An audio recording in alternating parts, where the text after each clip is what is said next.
determinados. Eu normalmente repito moitas veces, ali supoño que terá o seu propio recordo.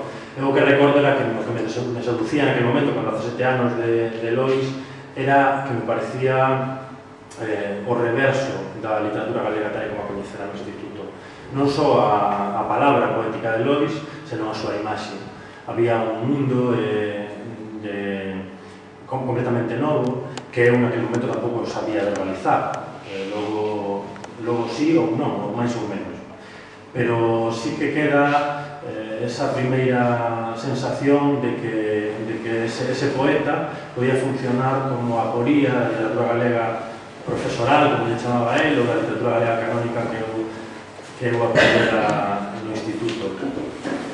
Cando empezamos a traballar, tiñamos bastante claro que non queríamos reconstruir a Lois únicamente a través dos testemunhos autorizados, é dicir, dos autores e das autoras que compartiron con el un momento histórico, alguna que outra literaria, ou que posteriormente escribiron sobre el, contribuindo a construir o mito que en realidade todos herdamos, un dos mitos máis poderosos da literatura galega contemporánea, como dixo alguén en alguna contracuberta,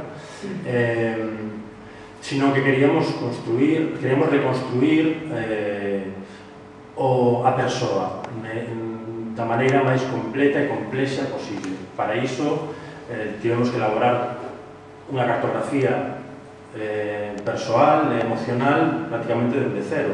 Non nos servía só con ter identificados con DNI os membros de Amor e Desamor ou os críticos que escribiran pouco sobre el despois.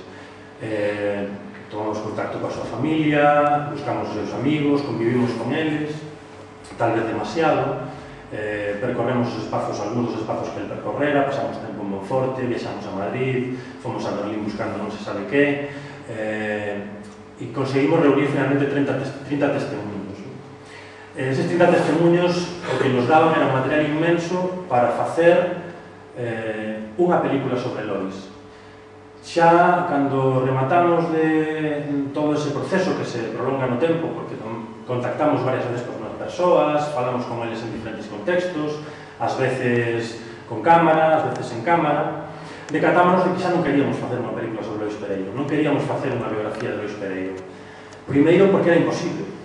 Era imposible reconstruir a unha vida perdida, digamos.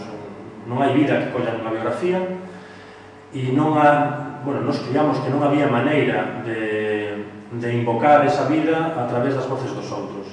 Pero, ademais, nos acontecía outra cousa, e é que cada un dos testemunhos nos parecía merecer unha película.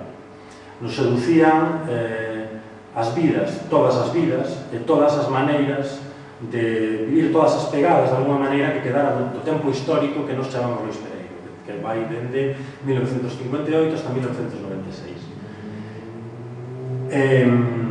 Eu diría que fixemos unha película de cada un deles.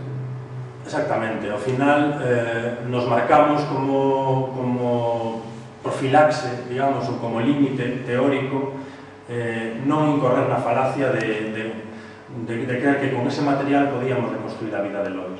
E optamos por facer unha película moi impresionista, son 55 minutos, se non hai unha vida que colla nunha biografía, moito menos caben 30, pero sí que ao final acabamos compoñendo algo así como un relato máis coral, un fresco xeracional moi impresionista, moi urxente, pero bueno, que funciona como fresco xeracional.